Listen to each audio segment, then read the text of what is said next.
ശബരിമല സ്വർണ്ണക്കൊള്ളയിൽ വ്യാപക റെയ്ഡുമായി ഇഡിയുടെ നിർണായകമായ നീക്കം. തിരുവിതാംകൂർ ദേവസ്വം ബോർഡ് ആസ്ഥാനത്തും സ്വർണ്ണക്കൊള്ള കേസിലെ പ്രതികളുടെ വീടുകളിലും സ്ഥാപനങ്ങളിലും ഇപ്പോൾ വ്യാപകമായി റെയ്ഡ് നടക്കുകയാണ്.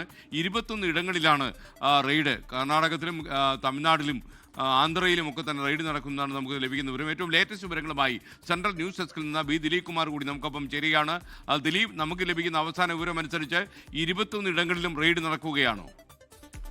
SKN 3 സംസ്ഥാനങ്ങളിലെ കേരളം, തമിഴ്നാട്, കർണാടക എന്നിവിടങ്ങളിലെ 21 കേന്ദ്രങ്ങളിലാണ് ശബരിമല സ്വർണ്ണക്കൊള്ളയുമായി ബന്ധപ്പെട്ട എൻഫോഴ്സ്മെന്റ് ഡയറക്ടറേറ്റിന്റെ റെയ്ഡ് നടക്കുന്നത്. നേരത്തെ എൻഫോഴ്സ്മെന്റ് ഡയറക്ടറേറ്റ് ECIR രജിസ്റ്റർ ചെയ്തിരുന്നതാണ്. ഇതിന്റെ അടിസ്ഥാനത്തിലാണ് ഈ പരിശോധന. പ്രധാനമായും കള്ളപ്പണം വെളുപ്പിക്കൽ ഇടപാട് നടന്നിട്ടുണ്ടോ ഈ സ്വർണ്ണക്കൊള്ളയുമായി ബന്ധപ്പെട്ടെന്നതാണ് ED പരിശോധിക്കുന്നത്. കള്ളപ്പണം വെളുപ്പിക്കൽ ഇടപാട് നടന്നിട്ടുണ്ടെന്നാണ് പ്രാഥമികമായി നേരത്തെ ED ഇന്റലിജൻസ് വിഭാഗം നടത്തിയ പ്രാഥമിക അന്വേഷണത്തിൽ വ്യക്തമായിരുന്നത്. ഇതേ തുടർന്നാണ് ഈ സ്ഥലങ്ങളിലെല്ലാം 21 ഇടങ്ങളിൽ പ്രത്യേകിച്ച് ഈ സ്വർണ്ണക്കൊള്ളയുമായി ബന്ധപ്പെട്ട് പ്രത്യേക അന്വേഷണ സംഘം പ്രതിസ്ഥാനത്ത് ചേർത്തിട്ടുള്ളവർ, അതോടൊപ്പം തന്നെ തിരുവിതാംകൂർ ദേവസ്വം ബോർഡിന്റെ ആസ്ഥാനം തിരുവനന്തപുരത്ത്, ചെന്നൈയിലെ സ്മാർട്ട് ക്രിയേഷൻസ്, ബെല്ലാരി കർണാടക ബെല്ലാരിയിലെ റൊദ്ദം ജ്വല്ലറി ഉടമ ഗോവർദ്ധന്റെ വീട് തുടങ്ങിയ സ്ഥലങ്ങളിലെല്ലാം റെയ്ഡ് നടക്കുകയാണ്.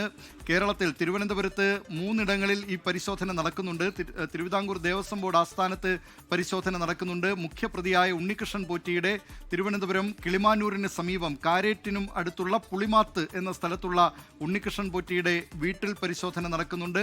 ഉണ്ണികൃഷ്ണൻ പോറ്റി ജയിലിലാണ്, അതുകൊണ്ട് ആ വീട്ടിൽ ആരും ഉണ്ടായിരുന്നില്ല. ബന്ധുക്കളെ വിളിച്ചു വരുത്തിയാണ് പരിശോധന നടത്തുന്നത്. തിരുവിതാംകൂർ ദേവസ്വം ബോർഡ് ആസ്ഥാനത്തെ പരിശോധന അല്പം വൈകി. രാവിലെ തന്നെ 7 മണിയോടുകൂടി ED ഉദ്യോഗസ്ഥർ ദേവസ്വം ബോർഡ് ആസ്ഥാനത്ത് എത്തിയെങ്കിലും അവിടെ ജീവനക്കാർ ഉണ്ടായിരുന്നില്ല. അതുകൊണ്ട് ജീവനക്കാർ എത്തിയതിനു ശേഷമാണ് പ്രത്യേകിച്ച് ദേവസ്വം പൊതുമരാമത്ത് വകുപ്പ് വിഭാഗത്തിന്റെ ഉദ്യോഗസ്ഥരെ വിളിച്ചു വരുത്തുകയും അതുമായി ബന്ധപ്പെട്ടുള്ള ചില പരിശോധനകൾ ഇപ്പോൾ തിരുവിതാംകൂർ ദേവസ്വം ബോർഡ് ആസ്ഥാനത്ത് തിരുവനന്തപുരം നന്ദൻകോട്ടുള്ള ദേവസ്വം ബോർഡ് ആസ്ഥാനത്ത് നടക്കുന്നുണ്ട്. തിരുവിതാംകൂർ ദേവസ്വം ബോർഡിന്റെ മുൻ പ്രസിഡന്റ് N വാസുവിന്റെ പേട്ടയിലെ വസതിയിൽ പരിശോധന നടക്കുന്നുണ്ട്.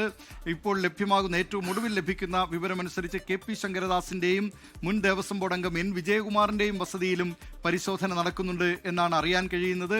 മുരാരി ബാബുവിന്റെ ചങ്ങനാശ്ശേരിയിലെ വസതിയിൽ എൻഫോഴ്സ്മെന്റ് ഡയറക്ടറേറ്റിന്റെ പരിശോധന നടക്കുന്നുണ്ട്. തിരുവിതാംകൂർ ദേവസ്വം ബോർഡിന്റെ മുൻ പ്രസിഡന്റ് A പത്മകുമാറിന്റെ പത്തനംതിട്ട ആറന്മുളയിലെ വസതിയിൽ പരിശോധന നടക്കുന്നുണ്ട്. ഇങ്ങനെ ഈ കേസുമായി ബന്ധപ്പെട്ടുകൊണ്ട് പ്രതിസ്ഥാനത്ത് ചേർത്തിട്ടുള്ളവരുടെ വീടുകളിൽ പരിശോധന നടക്കുകയാണ്.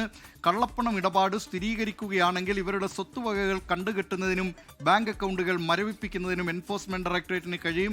അത് സംബന്ധിച്ചുള്ള രേഖകളും ED പരിശോധിക്കുന്നുണ്ട്. SKN കുമാറാണ് സെൻട്രൽ ന്യൂസ് ഡെസ്കിൽ നിന്ന് തത്സമയം ചേർന്നത്.